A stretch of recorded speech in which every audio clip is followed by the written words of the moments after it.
Hi friends, நீங்கள்லாம் தேவ வாழ்த்தையை கேட்டு கத்திற்குள்ள மகிமைப்படும்படியாக கேட்டுக்கொள்கிறேன். ஆமென். உன் எதிராளியா நீ யார செட் பண்ணி வைக்கிற? இன்னைக்கு மாற்று. ஆவியானவர் எச்சரிக்கிறார். சில சொல்லுவாங்க, யார மன்னித்தாலும் இவங்களை மன்னிக்க மாட்டேன். அப்படி சொல்றதுக்கு காரணம் உண்டு. அப்படிப்பட்ட செயல் அவங்க செஞ்சிருப்பாங்க, உண்மைதான். ஆனா நமக்கு ஒரு நியாயாதிபதி இருக்கிறார் அல்லவா? நீங்க அவரோட தாவீது சவுல பகைக்கலங்க, ஆனா கர்த்தர் அடிச்சாரு. இஸ்ரவேல் குழந்தைகளை எல்லாம் தண்ணீர்ல மூழ்கடித்து கொல்ல பார்த்தா யாரு? பார்வோன். இஸ்ரவேலர் என்னைக்காவது ஜெபம் பண்ணிருப்பாங்களா? அந்த பார்வோன் அதே போல முங்கி சாகட்டும் இல்ல, தப்புனா போதும் வந்தாங்க. ஆண்டவர் விட்டாரா?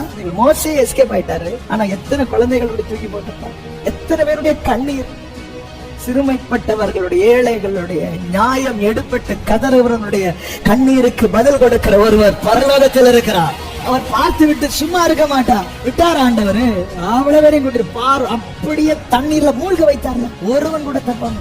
பழி வாங்குதல், பதில் செய்கிறது கர்த்தருக்குரியது. அவர் பார்த்து